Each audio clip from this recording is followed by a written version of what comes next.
Are there any concerns that this White House seems more concerned about the fact that there was a leak than about the content of what was said?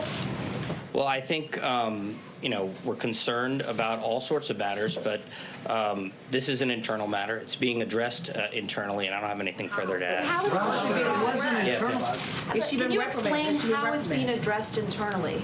Obviously, if I explain all that, then it won't remain internal. Still employed here at the White House. She is still an employee here at the White House. She came to work today. Why hasn't she publicly apologized as she told Meghan McCain that she would? She is addressed it with the family directly, and I don't have anything further to add. Raj, you look so close to going rogue and saying, I hate myself. We're sorry. He's a hero. So close, but not quite. No, just a little short. So it's day 5 of the Kelly Sadler controversy. Still no public apology from her or Raj or the White House or anyone over that comment about Senator John McCain dying anyway. Their relative silence on that issue standing in stark contrast to their all-out hunt for the leakers who would spread the word about it. Jonathan Swan of Axios spoke to his sources, leakers, about why people in this administration talk to reporters, and it seems to center around the man at the top. Quote, bad managers almost always breed an unhappy workplace, which ultimately results in pervasive leaking, the former official added, and there has been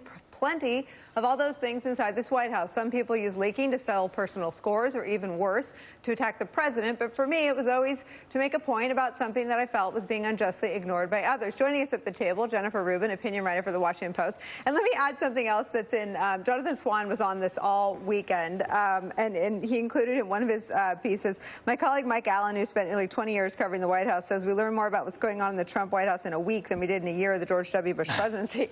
And that's true. I mean, they call, and I've often wondered what their motives are, but they do call when there's a scandal to tell you what side of the scandal they're on.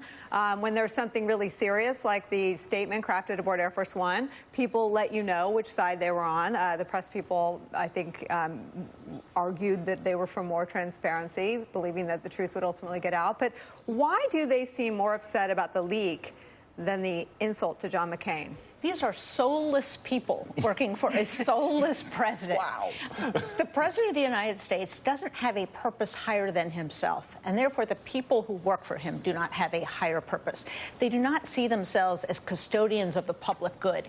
They are there to advance their own careers, to, as you say, settle scores. It's all about a me, me, me philosophy. So the notion that you should rise above the day-to-day requirements of this president, who never apologizes for anything because he can never be wrong, is something completely alien to them. They do not think that you ever apologize for anything, no matter how egregious. And in any other White House, first of all, this never would have occurred. George Bush would never have hired someone of such low character. And secondly, they would have been profusely apologizing, falling all over themselves. But this White House is unlike any other White House. It does not have a public purpose. It has a private agenda. And Trump is loyal to Trump. And so his aides and advisors are loyal to no one but themselves. I want to do something here with you, okay? We were on this television show on Friday, right? Yeah. And we had an exchange about Sarah Huckabee Sanders' press briefings, in which you made a comment to Kristen Welker about whether she might want to go and wring Sarah Huckabee Sanders' neck. I then made a comment about how if I had to sit in that press briefing for more days, a couple days in a row, I'd slit my throat. Okay, so first of all, you did on Friday, you got called on your thing, what you'd said, and you apologized in about 5 minutes. So I'm going to apologize now. I obviously wasn't really saying I was going to slit my throat under any circumstance. I was never going to commit suicide. Secondly, there's never no circumstance in which, although some people say I said I'd kill myself if I had to interact with Sarah Huckabee Sanders. That is not what I said. What I was trying to make a point about, although it was overstated, was about the futility of those briefings on some occasions when they lie and prevaricate and obscure the facts. Nevertheless, to the extent that anybody thought I was making light of suicide, or that anybody thought I was being disrespectful to Sarah Sanders and the job she tries to do, I'm sorry for that. It's not that hard. It's not that hard. And the White House could have solved this problem in the same way that people who make misstatements, they say inappropriate things, they say things that are overdrawn or misinterpreted, Just apologize. It's not that hard. And I don't want to put myself back into the story. I obviously never meant, it was a turn of phrase. And as was mine. And it was careless in this climate, and I should have known better, and I made that clear as soon as I got off the air, before I got any guff for it. But I think that the larger argument is one about the guy at the top. I think that's what you're trying to say. And I think that what I watched that whole briefing. I bet my last dollar that Raj definitely, he doesn't have as good of a poker face as some of the other spokespeople. He looked like he believed what we're saying. It would be so much easier. And he was told not to apologize. And Kelly Sadler is sorry. If you believe that she told Meghan McCain the truth, she is sorry, and she's already apologized. So why won't this White House say publicly what the staffer in question has already said privately? This is very important. We all make mistakes. We apologize for them. It is fair to judge those who don't apologize. Kelly Sadler should apologize so that her own children see what a person does in a moment of personal failing. Right. Donald Trump should fire her so that the nation can see what a president does when he won't tolerate this type of speech about an American hero. It's very simple. But instead, as Jennifer said, this president has a cardinal rule, which is we protect Trump at all costs. We never apologize. It has infected legions of career staffers in Washington, D.C., whose careers will never be the same and should never be the same. And it's an interesting point. If she apologizes, what would then the president have to do, who also insulted John McCain at the very onset of his campaign? You can't really take these people to task because Trump, in almost every instance, has said something equally bad, if not worse. So it is a White House in which character is a handicap, not an asset. And people eventually either lose their minds and lose their jobs, or they sublimate it. And as you said, David, they lose any semblance of personal integrity. I think they'll miss it when they get older.